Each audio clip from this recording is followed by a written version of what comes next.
All right, hello again. I'm Jessica, the dietitian and lactation counselor at NACC. And today I'm going to talk a little bit about nutrition during pregnancy and gestational diabetes. And in between, I'm going to do a chili cooking demo. It takes about 20 minutes to cook. So hopefully I'll stop it at a good time. And then we can cook a little bit and then finish the presentation. And feel free to ask any questions during, or I can answer questions at the end. So this is my pyramid for pregnancy. It's an older version. You might have seen this before. This is what was taught a lot many years ago, but now we have my pregnancy plate, which is a lot cleaner. There's a lot of information on there, but it's a little bit easier to read. You know, as you can see on your plate, you have a little section for protein, a little section for whole grains, legumes, and starchy veggies. And almost half your plate is non-starchy veggies. A little section for fruits. Fruit is great. I recommend usually 2 servings of fruit per day. But we really want to make sure we get a lot of non-starchy veggies. Both have great sources of fiber. And as you can see, there's a lot of different colors on that side of the plate. That gives us a lot of different nutrients, which is super important because during pregnancy, we need a lot more vitamins and minerals, a lot more nutrients. The needs are a little bit more. And the prenatal vitamin can definitely help supplement some nutrients, but making sure that you get enough different colors on your plate, enough fruits and vegetables, especially those proteins and starches, can definitely help make sure you get enough nutrients during pregnancy. On here too, you can see that there's a little section for milk. If you do enjoy milk and yogurt, it's definitely great to get in your diet, but if you don't, there's definitely other sources of nutrients like calcium, which we typically think that milk is a great source. We can find that in our leafy greens. We can find that in our beans. And as you can see here in the protein, we have fish, cheese, eggs, meats, great sources. I say try to get this at every meal if you can. And speaking of fish, I recommend usually about 2 times a week, especially those low mercury fish like salmon. Tuna is good. During pregnancy, we say try to watch your mercury intake and avoid having fish every day, just because sometimes that can build up. And really our high mercury fish are things like shark, albacore tuna, swordfish that we don't have in Minnesota. But talking about Minnesota fish, you know, like muskie, northern walleye, and our panfish, usually the bigger fish have a little bit more mercury in it. So I'd say probably stay away from the really big fish, but if you do enjoy northern and walleye, have that about 1 time a month. And then for the smaller fish, about a couple times a week is fine.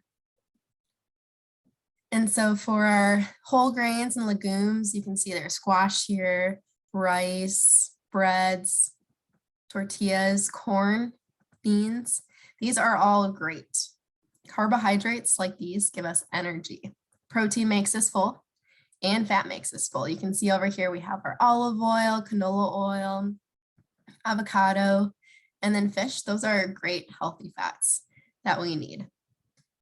And then over here, I like this My Plate too, because it says drink water, avoid caffeine, usually about 2 to 3 cups of coffee equivalent or 200 to 300 milligrams is okay during pregnancy. We do want to limit it to prevent high blood pressure. Sometimes energy drinks or even those fancy coffee drinks do tend to have a lot of sugar in them too. So it can be good to avoid sugary beverages and things like pop too. And this one does have some physical activity on it too, which is great. It helps with labor. It helps just be healthy overall. We're going to talk about gestational diabetes in a little bit, but any kind of exercise can definitely help prevent or manage gestational diabetes. And then before we move on to the next slide, it is great to eat healthy during pregnancy for yourself and for your baby because that's the greatest and most intense period of growth and development. From starting off with to almost nothing and then developing into a baby within 9 months. That is a lot of growth and development right there, you know, creating the brain, the spinal cord and everything like that. So it is super important to try to eat like this if it's not every meal, maybe it's most meals. And then just some general tips I want to talk about before we get into gestational diabetes. General tips during pregnancy. A lot of it is food safety tips, just because during pregnancy, a lot of hormones are changing, like the hormone progesterone, which can decrease the ability to resist infectious diseases. So moms and babies can be more susceptible to infection, and that can cause some serious problems. So besides all the general nutrition tips from this page, make sure that you rinse fruits and vegetables, eat a whole variety of colors, like I said, different vitamins and minerals in those. And it can just be rinsed with water. You know, I know in the beginning of COVID, people might have been saying, wash with soap and water, but sometimes that soap can cause an upset stomach. Our stomachs don't like soap, so just rinse with water is great. And really any kind of fruit or vegetable is wonderful to have, whether it's frozen, fresh, or canned. Sometimes canned or frozen, if it comes with any sauces, it might have a little bit extra sodium, but double check the back. And the nutrition label, we'll look at one in a little bit here, but look for low sodium if you can. And then I put romaine lettuce on there. Just make sure you really wash that. It does get recalled frequently. I'm not saying you shouldn't eat romaine lettuce, but it's just one to look out for because it does get recalled. And then for those other leafy greens, sometimes it says pre-washed or washed thoroughly. Give it an extra wash at home just in case. Make sure you store meats and dairy products appropriately, put in the fridge right away. We don't want it to sit out for too long. And then make sure you throw leftovers after 3 to 5 days. I do extend the life of my leftovers. I try to push it out as late as I can before it goes bad. But really, if it's past that 3 to 5 day mark, you should just throw it away. Just because there's more risk for foodborne illnesses. Avoid raw and undercooked meats. Heat deli meats up for 10 seconds. Sometimes deli meats can contain some bacteria in them. So just heating them up. So if you go to Subway, just ask for it heated, and that would be great. Make sure you look for things that are pasteurized, sometimes juices, milks, and eggs. Usually they're pasteurized in the store. And I think most places they have to be, but sometimes there's things like soft cheeses that might not be pasteurized. Pasteurized means it's heated up to a high temperature to kill bacteria. So make sure if it is some soft cheeses or some juices, some fancy juices, just make sure it's pasteurized and those will be safe to eat. Avoid changing cat litter. Sometimes if you do have an outdoor cat, they go on the soil outside and that could contain bacteria too. So make sure you leave your cat inside, maybe have somebody else clean the cat litter box. Or if you have to, make sure you wear gloves and wash your hands afterwards, just to make sure you don't get any bacteria in your face or if you're going to eat soon. And that is it for general nutrition tips. If there was one nutrient I could talk a lot about for pregnancy, it would be iron. We do see a lot of ladies at the clinic low in iron. And this is because iron needs are doubled during pregnancy. It helps carry oxygen in red blood cells, helps a lot with our energy levels too.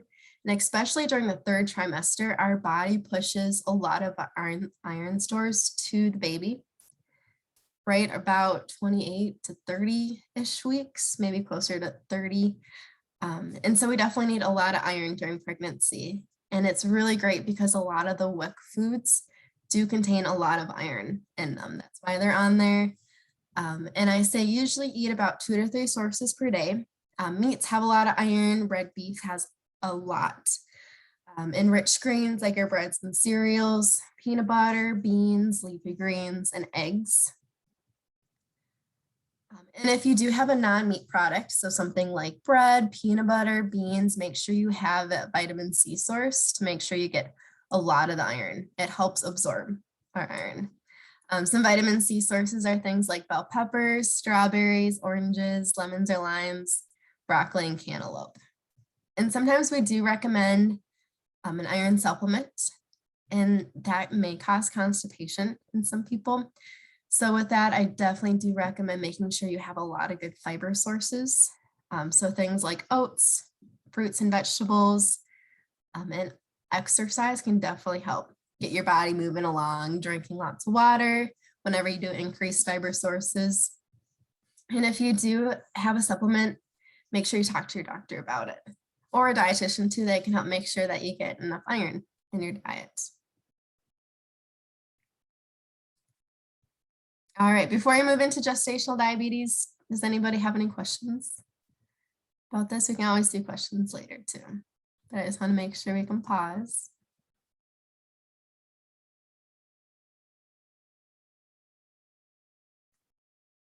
Moving on to gestational diabetes. I do say GDM sometimes too, but it's gestational diabetes. Means high blood sugars and high sugars in the blood. It is temporary. It may go away after pregnancy, but for mom and baby, there may be a higher risk for type 2 diabetes later in life. Sometimes it happens even if mom is healthy. You know, like I said before, with progesterone, the hormone, other hormones may change too. So insulin is a hormone, and sometimes other hormones can change, and GDM may happen. Higher risk of family history of diabetes, history of gestational diabetes with other pregnancies, being overweight, not much physical activity, and being American Indian, African American, Asian American, Hispanic or Latino or Pacific Islander, maybe at higher risk for diabetes. So we do see it a lot in the community. And then why GDM happens. A hormone by the placenta prevents body from using insulin effectively, but we don't exactly know why this happens. Like I said, insulin is a hormone. So sometimes when or pregnant hormones do change as the placenta grows, increased blocking effect of insulin happens. And then, so our body can't use insulin as well, basically, and glucose builds up instead of being absorbed. It usually happens around 24 weeks of pregnancy. And then as pregnancy goes on until birth, insulin resistance may increase. And so this is the gestational diabetes test. It's a glucose drink. You drink it, and then it's something we usually do between 24 and 28 weeks. A test to measure how insulin in your body lowers your blood sugar over a certain period of time. First, we do a 1-hour test, and if that comes back high, then we do a 3-hour test. If sugars are running higher, moms may deliver sooner to prevent difficult deliveries. Sometimes we also move them to a specialty place so they can monitor their baby a little bit better. So normally, how our bodies process food is we eat carbohydrates, so things like starches, beans, breads, fruits, orange juice, and then our body breaks those carbohydrates down into glucose, and glucose enters the bloodstream. Our pancreas releases insulin, that hormone, and that leaves the bloodstream to the cell in our body to open the door, kind of like the key to open the door for the glucose, the energy to enter the cell. And the cell can use the glucose as energy. And then here's another image of it too. So we have glucose from the food that we eat, from the carbohydrates, they break down into glucose. It's in our bloodstream. The pancreas releases insulin, which is kind of like the doorman. And they unlock the door, they open the door. So then the glucose or the sugar can go into the cells. And these cells are things like muscle cells, fat cells, or liver. They're either stored there or they're used right away, kind of like gas. So we put gas right into the car. The gas is our energy that helps move the car, gets it from place to place. Carbohydrates help us move. Our body loves these carbohydrates, these glucose, especially our brain. Our brain loves glucose. And if we think about gestational diabetes and how, or what happens in our body, is that we eat carbohydrates. Carbohydrates break down into glucose, just like normal. Our pancreas releases insulin, and that enters the bloodstream. And then instead of being the key to unlock the cell, sometimes the cells may not respond. Maybe it's the right key, but it just doesn't open up. Or maybe it's just the wrong key and it just does not go in the door. And so for some cells, it does work. Some insulin is able to open up the door, use the key, and let the energy in, but sometimes it just doesn't work. And so we have a lot of glucose left in the bloodstream, or high blood sugars. Glucose and sugar are interchangeable. With gestational diabetes, we have glucose in the blood. We have our pancreas that releases the insulin, the doorman, and they don't work. The doors don't open, so glucose can't get into the cell. And then we have a lot of sugar in the bloodstream still because they can't go into the cell. And so if we think about gas, we just have a lot of overflowing gas and it's landing on the road. And so that's something we don't want. Any questions about that? I have a question about something you said, maybe, and maybe it'll come up. It was before, but you said having gestational diabetes can cause complications for labor and labor and birth. Will you talk about that more? Or yes. So sometimes with higher blood sugars, babies can be a little bit bigger and measuring a little bit bigger for what they should be. And so when labor happens, sometimes it could cause tears, and sometimes unplanned C-sections can happen just because they're a little bit bigger. That answer your question? Yep, thank you.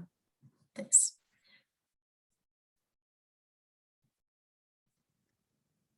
Some gestational diabetes symptoms may include very thirsty, frequent urination, frequent bladder infections, fatigue, nausea, and blurred vision. Our kidneys are really good at filtering. There are filters for our body, and so they can filter glucose. And sometimes when we have a lot of glucose or a lot of sugar, our kidneys try to excrete it. They try to get rid of it. And one way they do that is to have you go to the bathroom a lot. And in order to make urine to go to the bathroom, it may send signals to drink a little bit more water so you can go to the bathroom a little bit more. And a lot of high blood sugars can cause fatigue. A lot of sugar going around, it's not going into the cells to use as energy. Going to the bathroom a lot can cause bladder infections. And then with blurred vision, our sugars need somewhere to hang out. So they hang out all over in our bloodstream. Our body's all made of blood vessels, even those teeny tiny blood vessels in our eyes. And that can cause damage if there's a lot of buildup. So usually for our folks with diabetes, we do recommend eye checks at least once a year. So if you do have diabetes during pregnancy, if you had diabetes before pregnancy, we still recommend about checkups once a year and do a dilated diabetic eye exam so they can look in the back of your eye for all those little vessels and see if there's any damage. Oh, and here we go. What could happen? Excessive birth weight. If moms have a little bit higher blood sugar during pregnancy, if it's not very well controlled, excessive birth weight may happen.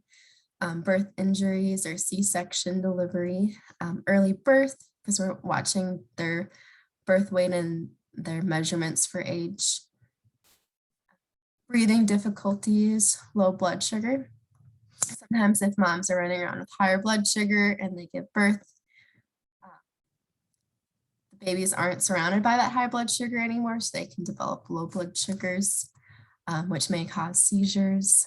Higher risk for type 2 diabetes in mom and baby. Higher risk for high blood pressure during pregnancy and after, and then stillbirth. That answer your question a little bit more, or is there anything else I can explain? Yeah, that answered my question. And then, you know, like at what stage could be stillbirth? Like, is it a risk in earlier in the pregnancy or even up to like full term, you know? That's a good question. I'm not Okay. exactly sure. No, I think the longer that the babies are around high blood sugar, there could be a higher risk for it. I'm not too sure. That's a good question. Okay, just wondering.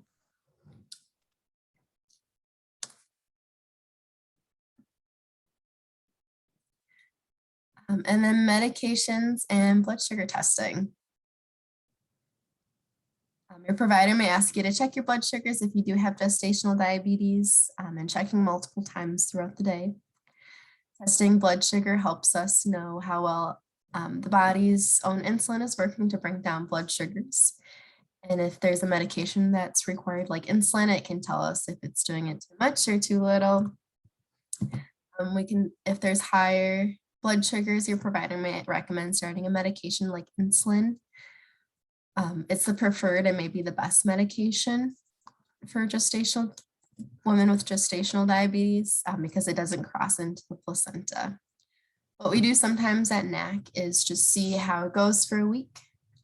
Just checking blood sugars. We recommend checking fasting 1 to 2 hours after meals, sometimes before meals, just depends on what your provider says, and then see how those sugars are going. And then maybe starting insulin after that. Insulin, like I said, is the best medication. There are a couple others that are approved during pregnancy, but there's just not a lot of studies on them. But all this is just a good conversation to have with your provider. You can decide what medication is best for you, what works, especially with your schedule and your typical eating routine. This blood sugar meter says 358. And that one is pretty high. We'll get into levels in a little bit, but that's almost dangerously high, especially for pregnancy, because we want a little bit tighter control to prevent those complications like a larger baby or injuries during birth. Medications and blood sugar testing a little bit more. Usually we send you home or get you this from the pharmacy, a glucometer or blood sugar meter. And what you see here is that glucometer right here. We get some test strips for you, some lancets, which is like the needle, and the lancing device. And so what you do first is just wash your hands with soap and water for about 20 seconds, or you can use an alcohol pad. And usually we recommend testing end your fingers and to make sure you switch off testing sites. And once you wash your hands, you can shake your hand, make sure you get some blood going, or you can also milk your finger like that to get some blood out or closer to the top tip of your finger. Put the lancet in the lancing device, poke your finger, and then bring it up to the strip right here to test your blood sugar. Our testing levels, we do want fasting and before meals less than 95. 1 hour glucose less than 140. 2 hours after meals less than 120. And an A1C, which is a measure of your sugars over the last 2 to 3 months, closer to 6. And if you're familiar with diabetes levels, these are definitely a lot tighter than regular blood sugar checks with diabetes, just because we want to prevent all those complications. This is a continuous glucose monitor, a CGM, and it may be an option depending on insurance. These devices are pretty new. They're not new per se, but insurance is doing a better job of covering them more. And so what it is, it's this little device that you can put right on the back of your arm. At least for this one, that's the only approved site, but it's kind of like the size of a quarter. You put it right on there and it stays in for 2 weeks. And what you do, well, it checks your blood sugar every 15 minutes, and you can use a reader like this, or you can use your phone if you have a smartphone and it's compatible. You just swipe your reader or your phone, and it will tell you your blood sugar. And if you can see here, you can see 4 o'clock, 8 o'clock, and noon. So it gives a little graph of how blood sugars are trending. You can see that this person's blood sugar is 141 and it's trending up, so it's going up. And it's a pretty cool device, something definitely to talk to your provider about. It limits glucometer testing, so pricking your finger all the time. You may still have to do it, but this can definitely be available instead of checking your finger all the time. And in addition to testing, it is definitely important to record, and so helpful for us as providers. And then for yourself too, checking your blood sugar, writing down medications, what you eat, amount, and how much can be really helpful, just because let's say you have 2 pieces of toast, a glass of juice, and then a banana, which we'll get into this in the next few slides. That may be a lot of carbohydrates right there.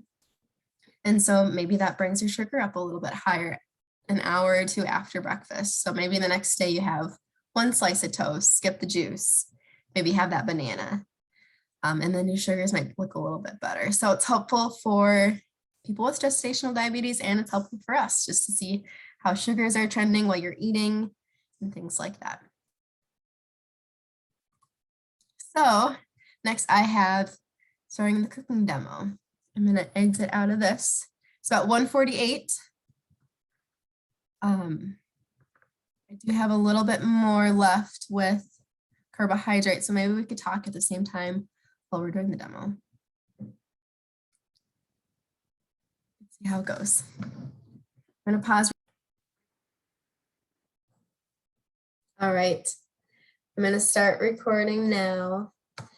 I have everything set up here. I'm going to just give you a little tour.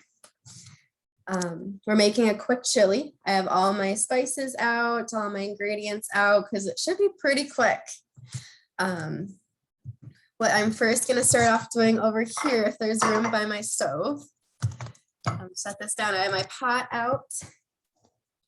And I already cut up a lot of the vegetables because I didn't think I was going to have enough time to find everything and cut it up. But what I'm first going to do is turn the stove on to a low heat, medium heat. I have my olive oil. This is extra virgin olive oil. Usually I like to get it in a glass bottle, but this is okay too. It's plastic. I say anything with a dark container is great, just so it doesn't, it keeps all of its nutrition value in here. So I'm going to pour just a little bit in here.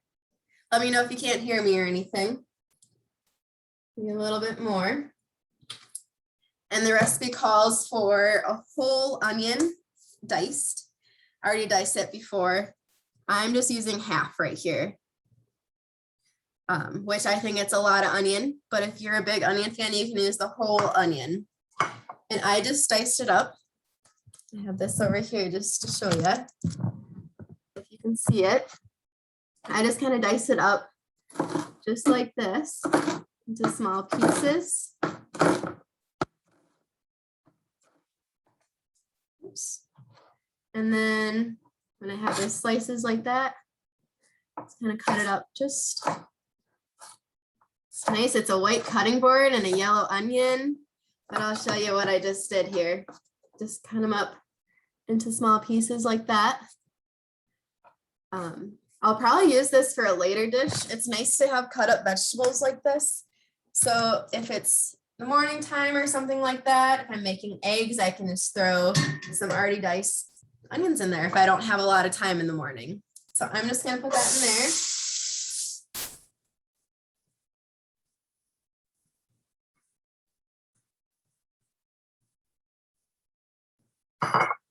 And let that go for a couple minutes.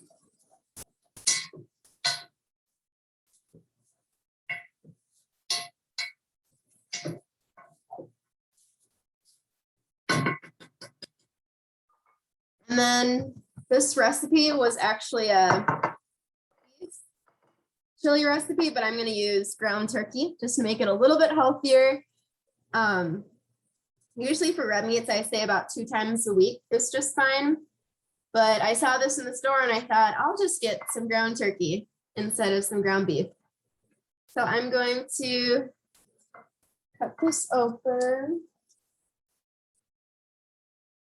A knife here.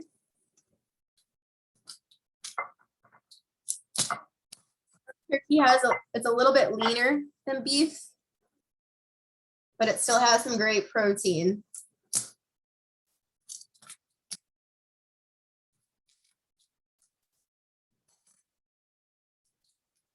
I'm just gonna put this into here. In a second, I'm gonna wait till that cooks a little bit more.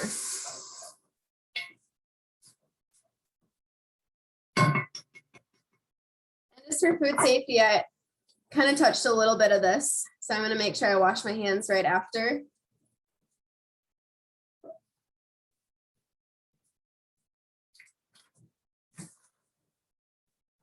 Just put that in there. And then I'm gonna wash my hands quick.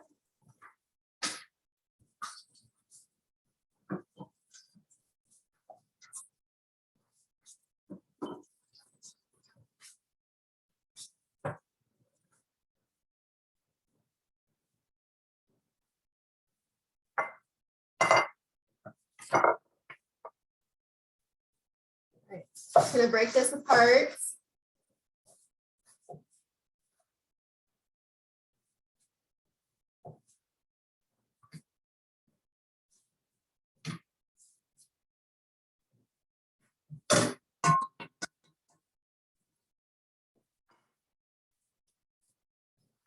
Show you what it looks like in there. You can kind of see it.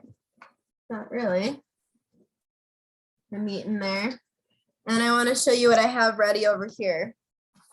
It's nice to have all this prepared so I can just throw it right into the pan. I have, I put half the onion in there. And I have a little bit of chili powder. I have a little bit of garlic powder in here. It's already pre-measured. You don't have to do this, but I thought it might take a little bit of time away from the presentation. I have a little bit of cumin in there, a little bit of sugar, tomato paste, salt, pepper. This recipe does call for a little bit of chili powder, so I added just a little bit in there with my salt, pepper. In there. I have some diced tomatoes. You can see this one has no salt added. It has about 15 milligrams of salt, which is not too much. My other tomato products, like my tomato sauce, has about 280. Usually I recommend about less than 2,000 milligrams per day. So it's not too bad. And this, let's say it was for my dinner, so maybe a little bit earlier, I wouldn't have too much sodium. This one has 20 milligrams and it's not even low sodium. So that's not too bad at all. I'm gonna check on my meat over here.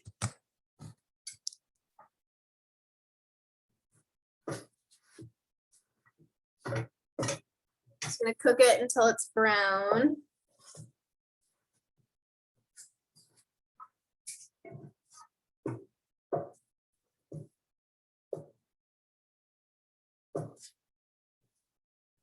For this recipe, that's all it called for over there, but a while ago I saw this recipe to add carrots into chili. So I got some carrots and I do have some bell peppers that I might just throw in there just to see how it goes, because why not? At Cub Foods yesterday, they had 10 peppers, bell peppers for $1, which is a pretty crazy deal. So I just got a bunch of bell peppers and they're so easy. Sometimes I just like to saute them. You can throw them in eggs. Where did you get that from? Cub Foods. Got a lot of stuff from Cub. But 10 peppers for $10. So they're all $1 a piece. I only got like 5 peppers. But I've never seen that before. Damn, that's a good deal. Yeah. I'm wondering if it was maybe the end of the season or something like that. Okay, this is getting brown and I'm just breaking up here.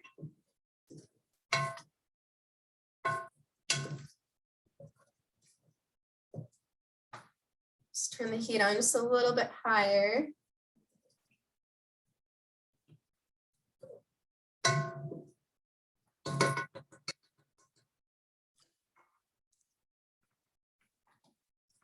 kind of see it in there. Sorry, it's a little bit dark.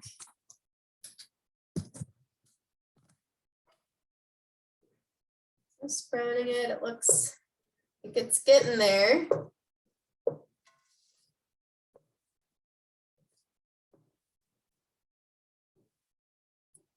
The nice thing about chili and what I'm probably planning on doing with this is just freezing it. And so then I can pull it out for a week that I don't feel like cooking much. Especially in the fall and the winter. All right.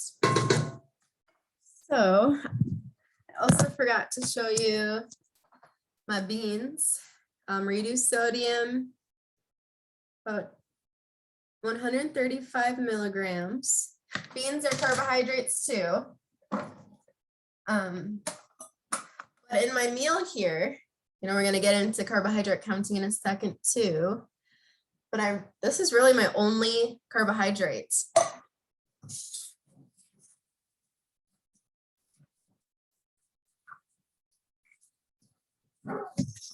And this meal has a lot of great protein in it too. So I just rinsed and drained my beans just like that, just to get rid of a little bit of that sodium and the juice too. I shredded this carrot here.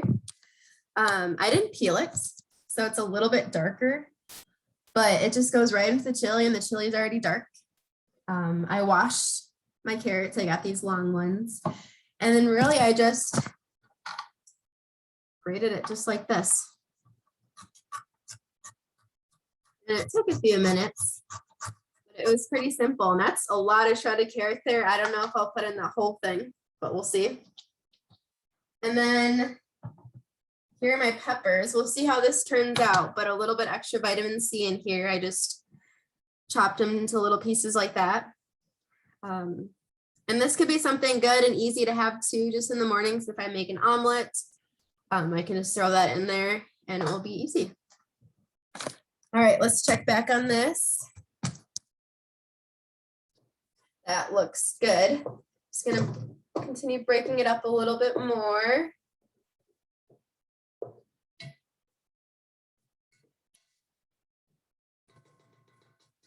Show it to you guys here. You can kind of see it, looks good. All right. And then I'm going to add all my spices here. So I have some garlic powder, chili powder, cumin, and then I'm going to add tomato paste. This one calls for 2 tablespoons. I'm just going to spoon a little bit like that.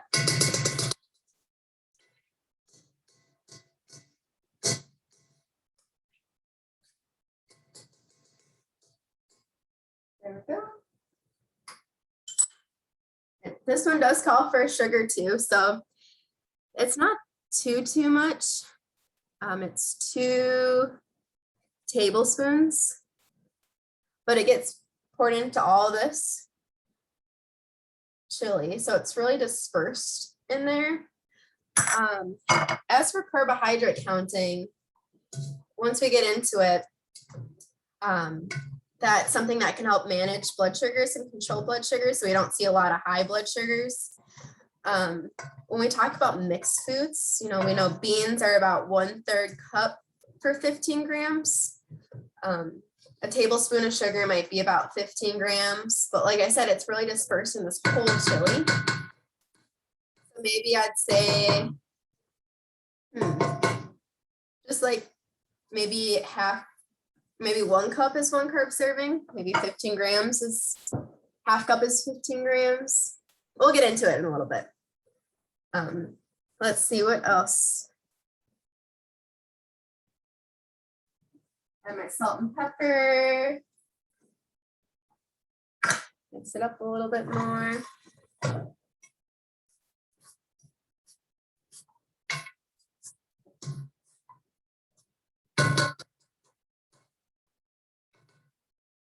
So it looks like this. A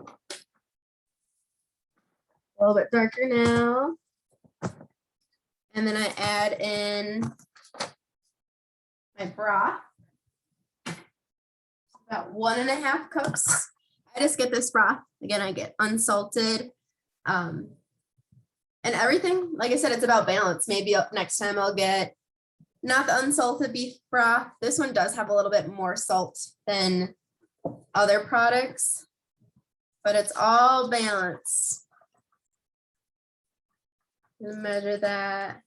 It's about 1 cup there. I'm gonna turn this heat down because my stove gets pretty hot. And then 1.5. Diced tomatoes with juice. Put all this in there.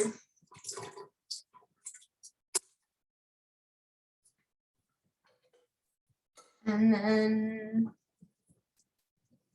drained beans.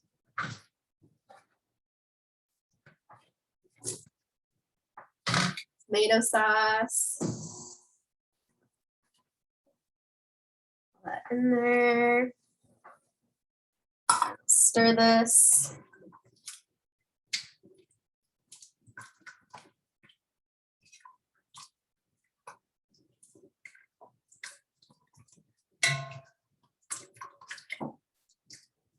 And I believe I have all my ingredients except for the carrots and the bell peppers.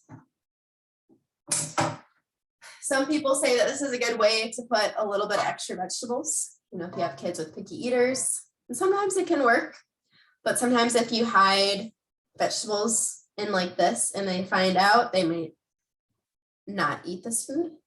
So it just depends on your kid. It could work.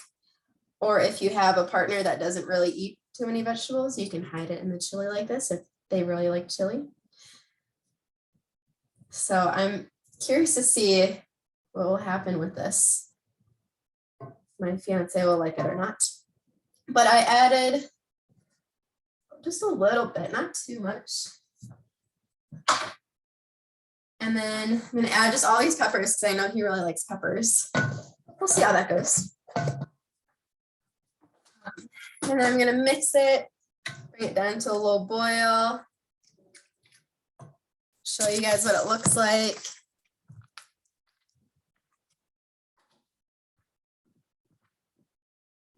You can kind of see, you can definitely see the bell peppers in there. The carrots, since they're finely shredded, can't really see them too much. All right, so that will be on a low boil.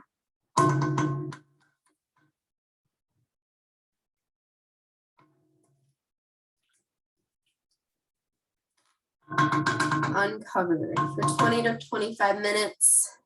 And that's it. So it's not too bad. I wish I could have a better angle to show you guys. But it just looks like chili. And that's pretty much it. Just let it cook for 20, 25 minutes. So I'm just going to pause the recording. All right. So as our chili is cooking, we can talk a little bit about carbohydrate counting. Like I said before, it's kind of tricky when you have combination foods like the chili. I added a little bit of sugar in there. But we can start from here. Foods with carbohydrates, starches, we got your breads, rice, potatoes, pasta, cereal, corn, fruit juices, milk and yogurt, and sweets are all digested. Those are all the carbohydrates that break down into glucose into the bloodstream. Portion size really matters. You know, you can still have these foods, but how much is really the key. You know, you can still have chips, but maybe instead of 2 bags, have 1 bag. Instead of 2 cookies, have 1 bag or 1 cookie. And the other big thing is to make sure you have a protein or maybe even a fat when you do eat, because protein and fat, they make us feel full. So we don't eat as many carbohydrates. I like to think about it as carbohydrates, my shirt, protein's my pants, and I don't want to leave the house with either one of them. You want your apple, good energy, good gas, but you also want protein to keep you full. And so that protein could be cheese, it could be peanut butter, it could be, maybe it's some eggs, maybe hard-boiled egg, but we want that protein and we want that carbohydrate. And so I kind of mentioned carbohydrate counting a little bit earlier.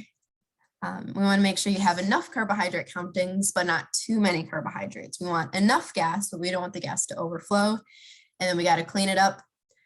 If we have too much carbohydrates, our insulin can't work or it doesn't work well enough. Helps with blood sugar control. 1 carbohydrate serving equals 15 grams of carbohydrates. And this method, maybe it doesn't help everybody, maybe it does, it is helpful, but you can definitely talk to your dietitian at your clinic if you have any questions, or you can ask, we can answer them after the presentation. So meals and snacks for breakfast, I usually say about 30 to 45 grams of carbohydrates. I bolded 30 because sometimes we're a little bit more insulin resistant in the morning, meaning that our body has to work a little bit harder to bring those carbohydrates down. So having a little bit smaller breakfast may be good. Make sure you have that protein, pack on that protein. And then with gestational diabetes, snacks are good. You know, having a little something can be beneficial, especially for having a little bit smaller meals, 30 grams of carbohydrates, having that snack. Because instead of having, you know, a little bit more carbohydrate breakfast, you know, 60 grams, 45 grams, our blood sugars go up. And they go up pretty high. And then our body has to work really hard to bring them down. But if we have smaller meals, you know, our sugars go up, maybe not as high, and they go down, and they more have like this small roller coaster instead of this huge, big roller coaster. Our bodies can handle it a little bit better. Instead of pumping out a lot of insulin, we just do a little bit like that. Like I said, we need carbohydrates. We need enough. We don't want too much. Lunch, about 45 grams of carbohydrates. Have a snack after. I had a snack before I did this presentation because I was hungry and I was practicing and we were talking a lot about food. So snacks are good. Dinner, 45 grams of carbohydrates. It could be more like 30 to 45, depending on how far along you are during pregnancy. But having that breakfast be a little bit smaller. And maybe you have lunch and dinner, 30 grams, snack, 30 grams. Maybe it's lunch, 30 grams, snack, 15 grams. Tracking your blood sugars, tracking what you eat can be so helpful to determine what you need. Examples of 15 grams of carbohydrates or 1 carb serving. It could be a slice of bread. Whole grain bread and white bread both have the same amount of carbohydrates. But with that whole grain bread, as we know, it might be a little bit better because it has some good fiber in it, keeps us full for a little bit longer compared to white bread. But still each have 15 grams. Half a banana, half a large apple, 1 medium orange, half a cup of beans, 1/3 cup baked beans, 1/2 cup mashed potatoes, half cup ice cream, 1/3 cup rice or pasta, 3/4 cup unsweetened cereal, so like Cheerios, 1 cup milk, either skim 1%, 2%, or whole. They all have the same amount of carbohydrates in them, but different fat contents. 3/4 cup to 1 cup sweetened yogurt, 1 tablespoon of jelly, 1/2 to 1 cup chili. So ours probably, let's put it right in the middle. 3/4 cup of chili is good. For our chili, 1 cup squash. And this is winter squash. Usually summer squash like zucchini doesn't have any carbohydrates in it. It is great to look at the nutrition label if you have one. I have a question. Yeah. For yogurt, if you do like plain Greek yogurt, where would that fall as far as carbohydrates, and where does it count on like a serving of protein? Good question. For the Greek yogurt, especially plain too, that's a really great source of protein. Like you said, protein content. I actually have one in my fridge I'll grab in a second, but usually they don't have a lot of carbohydrates in them. Depends, double check the brand, double check the back on the label. Sometimes it could have a little bit, even like 6 or 7 grams of sugar, grams of carbohydrates. But I feel like I've seen really high amounts of protein, like 12 to 15. I say anything above 7 is a significant source of protein. So like for regular yogurt, sometimes it could meet that, sometimes it doesn't. Sometimes it has a lot more carbohydrates. Plain Greek yogurt is great. That's what I usually have at home. That's what I'm using today to replace sour cream with that Greek yogurt. Yes, that's what I do too. I was like, I'm going to get this and I'm going to get a really good yogurt that I like. So I'm going to pause record. So I got this yogurt yesterday. It's a little bit more pricey. I don't get this all the time. Honestly, this is kind of like a treat. But this is Siggy's yogurt, 19 grams of protein, 5 grams of sugar. So it does have a little bit of sugar. Milk products, whether it's like drinking milk or yogurt, do have a little bit of carbohydrates because it's a lactose, not glucose.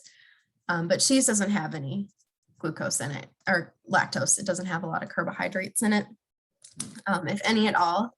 This one, 3/4 cup, has 7 grams of carbohydrates, so about half carb serving, 19 grams of protein. So that is great. High protein is what we want. And this, it depends on your meal. If you were to have this, and if you have, maybe I'd have a little bit less granola. Instead of 1/4 cup, that's about 15 grams, so then you could probably have this. Maybe you could have half a cup of granola. Maybe it's 1/4 cup granola, half a cup strawberries, and then this. So it depends on how specific you'd be. Sometimes I wouldn't, sometimes I would. If you're using this as sour cream, you don't have to count it. I saw Tequila did a emoji. It's crazy looking at the back, and that's what I highly recommend because you won't know until you look. Especially things like cereals, baked beans too, that 1/3 cup versus half a cup of beans, it's a big difference. If we go on to the next slide, there we go. So nutrition label. I like to see the serving size here. My serving size is 3/4 cup. This is 1 potato. But they recently redid these nutrition facts. So these calories are a little bit bigger, which is great. This is a little bit more easier to read. So I would look at total carbohydrates there, 26 grams for 1 potato. And I would guess this is a medium potato. Because usually this could be a large potato. Nope, this is a medium potato because it's usually 3 or 2 carb servings. I'd round this up to 30.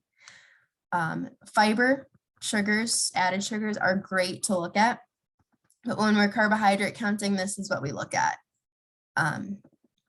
Great source of fiber. This is just total sugars and then added sugars. That's great. Not much protein, but it's a potato. Doesn't have a lot of protein in it. And what always surprises me about potatoes is that they are actually a source of vitamin C. We usually think of like citrus fruits to be vitamin C rich, but it does have a little bit of vitamin C in it. So again, I'd round this up to 30, about 2 carb servings. So you could have this as your meal. If you could do a little bit more carbs, maybe it's a small piece of corn on the side or a half cup of corn. Here's a sample meal plan. If we want to aim for about 30 grams of carbohydrates for breakfast, that's about 2 slices of bread. So 1, 2, 1 carb serving per toast, and then some eggs, or maybe it's a half a cup of oatmeal because you want to get that banana in there, half a banana. That's actually what I had for breakfast this morning. It was delicious. And you got your protein sources right there. Snacks, optional, you don't always have to have it, but plain Greek yogurt, half a banana, 1/4 cup of granola. It's all about balancing. You can still have all these things, but make sure you get your protein. Maybe it's 1 piece of fruit and low fat cheese stick. And for popcorn, you probably really could have 3 cups of popcorn. It's about 1 carb serving, but if it's something like kettle corn, or if it has some added sugar to it, or butter too could have a little bit more sugar. Butter is not a carbohydrate, but it is a fat that's filling. So depending on what's on your popcorn, you could probably have close to 3 cups.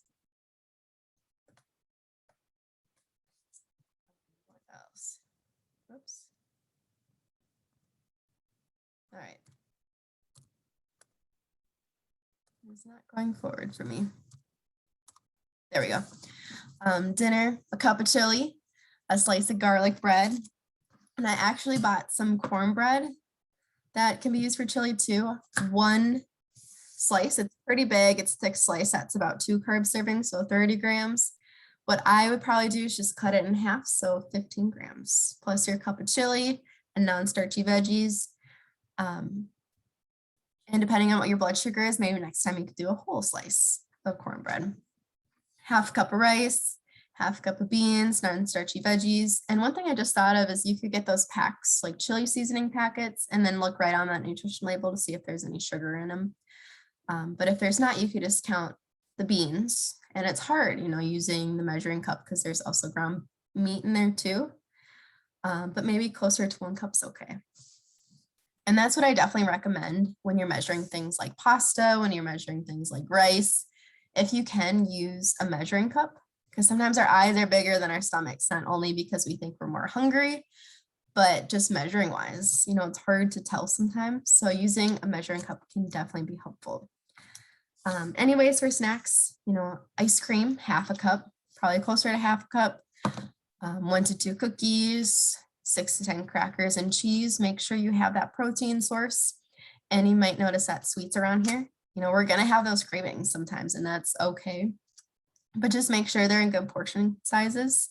Sometimes if we avoid sweets altogether, avoid our cravings, we're really gonna crave them and sometimes overindulge in them. So having a little bit is okay. Just count it into your carbohydrates, keep track of your blood sugar.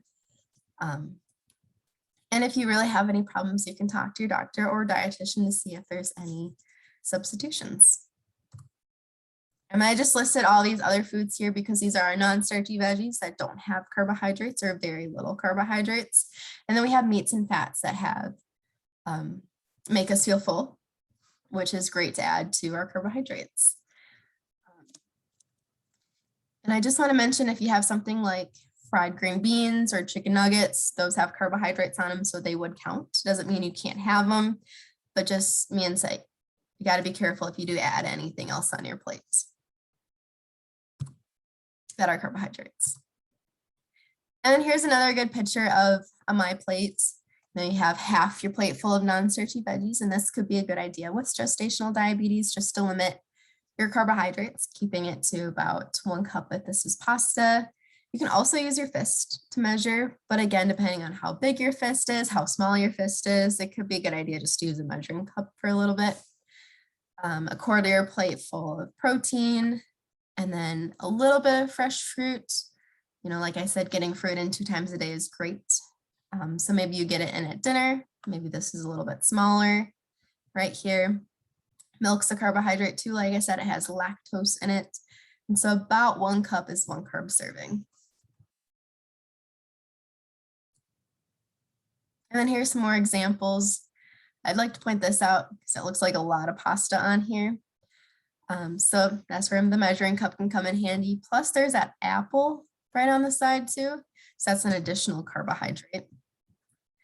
But there's some good protein sources here, and right here too. Lots of non-starchy veggies, lots of greens that will keep you full too. And if you can separate them out like that, that can make it helpful. But sometimes if they're all together, that's okay too, like our combination foods. So how to prevent gestational diabetes, or if you have gestational diabetes, how to manage it. And like I said before, sometimes it's unavoidable. Sometimes it runs in our family after long histories of things like commodities, not being able to have enough food, which is great that we have resources like WIC out there and other community resources that can help supplement. My computer is being a little bit slow here.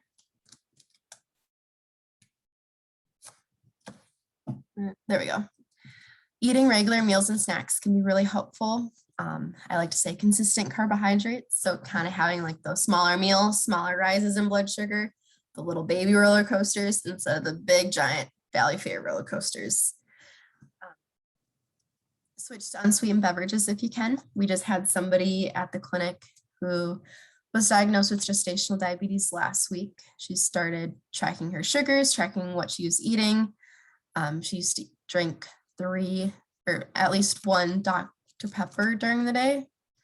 And she cut out all of her sugary beverages. She switched to Crystal Light.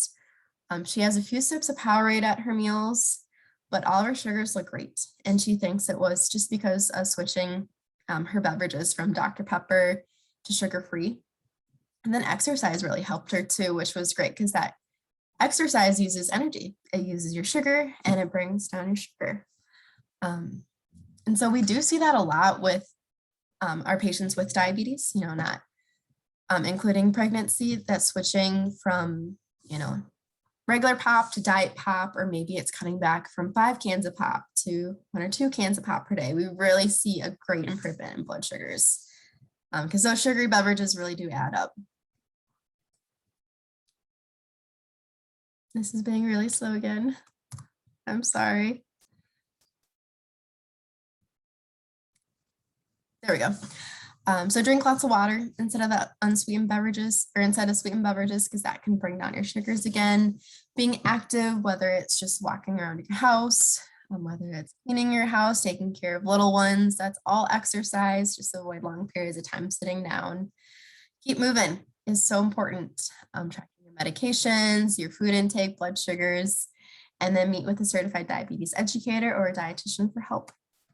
We're here at NACC. If you do come to NACC, you can definitely meet with us and we can help you decide what you usually eat and try to keep those foods as best we can, because that's super important, keeping those traditional foods that you do eat, and then maybe making some small changes. Nutrition and lactation. I'm going to pause it quick just to check on my chili. It should be almost done. All right, so I have my chili.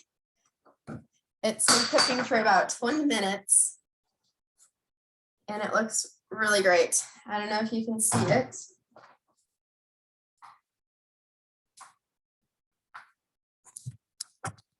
The pan's pretty hot. Let's try this.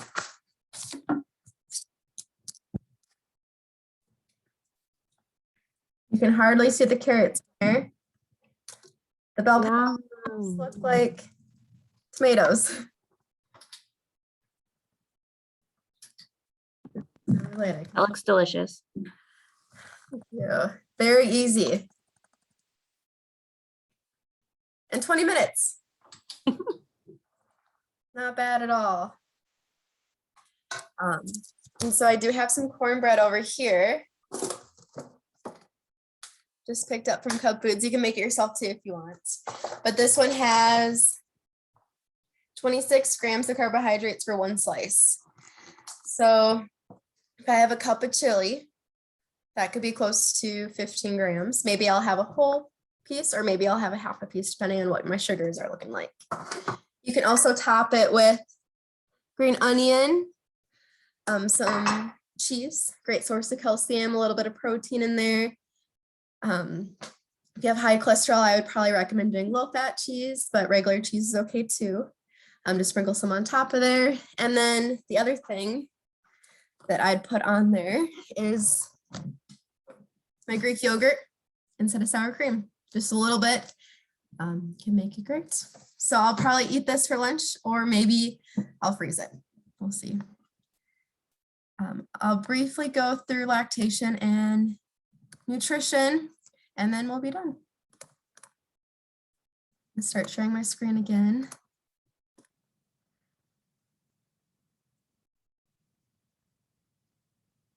All right. I definitely recommend continuing to follow my pregnancy plate while breastfeeding, just because it has a lot of great nutrients. And again, having a variety of foods can actually decrease picky eating for kids later in life. Having a great variety of foods is super important.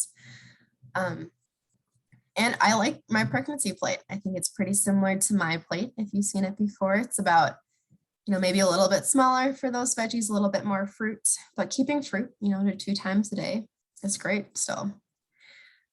Listen to hunger fullness cues, eat when you're hungry, don't eat when you're not hungry.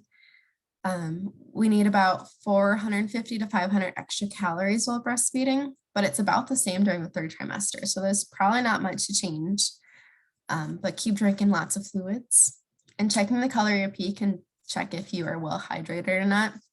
And say about a light lemonade color, definitely a lot lighter than this oil on here.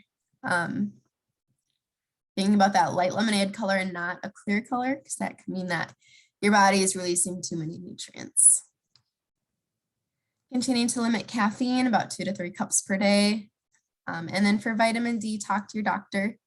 A supplement may be necessary, especially during the winter, but we definitely recommend checking your levels first. And that goes for any kind of supplement during pregnancy, during lactation period.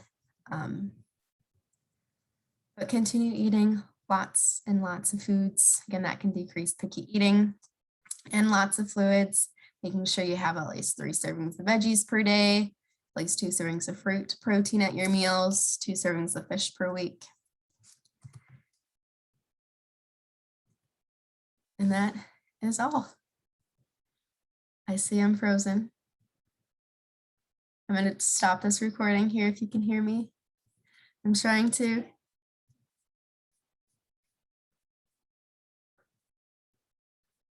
I see I'm still frozen.